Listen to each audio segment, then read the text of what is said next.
بعض عاملة ايه؟ الحب ما بيننا اخباره ايه؟ القلوب دي امتلأت ايه؟ القلوب دي امتلأت ايه؟ حب، رحمة، لين، سماحة، سلام، ولا مليانة ايه؟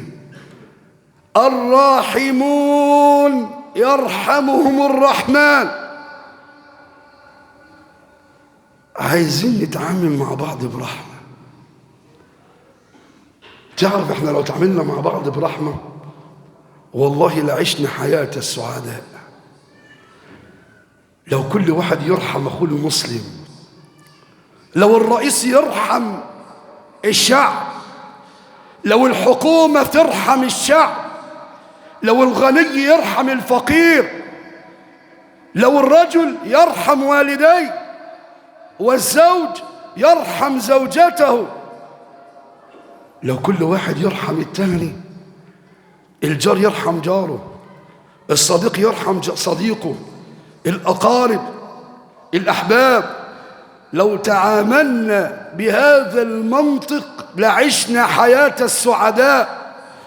اسمع ماذا علمنا النبي محمد صلى الله عليه وسلم، والحديث عند البخاري ومسلم: مثل المؤمنين في توادهم وتراحمهم وتعاطفهم كمثل الجسد الواحد إذا اشتكى منه عضو تداعى له سائر الجسد بالسهر والحمى. شوف النبي بيشبهنا بإيه؟ مثل المؤمنين في توادهم، في الود، وتراحمهم الرحمة، وتعاطفهم إن احنا يكون في بيننا عطف ولين كمثل الجسد الواحد.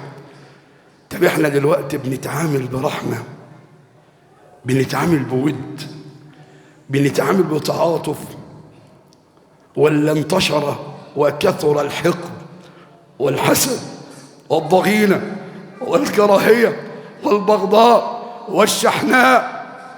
انظروا إلى حال المسلمين مشتتين ومشتتين في بقاع الأرض. بقينا نتعامل مع بعض برحمة؟ بنتعامل مع بعض برحمة؟ لو احنا تعاملنا مع بعض برحمة ربنا يرحمنا، لأن الذي أخبرنا بهذا هو النبي محمد صلى الله عليه وسلم: الراحمون يرحمهم الرحمن، ارحموا من في الأرض يرحمكم من في السماء. وأخبرنا كما عند البخاري: من لا يرحم لا يرحم.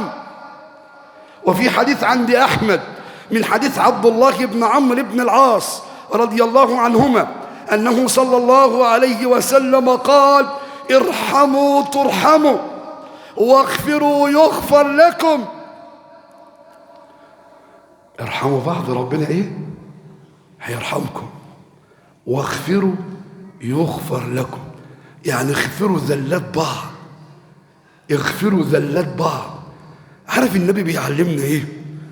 بيعلمنا الحب، بيعلمنا السماحة، بيعلمنا العفو، بيعلمنا الصفح.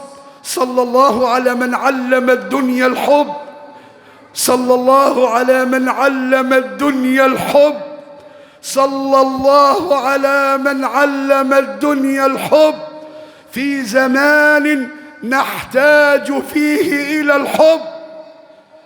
والله لو حبينا بعض لعشنا حياة السعداء. كلنا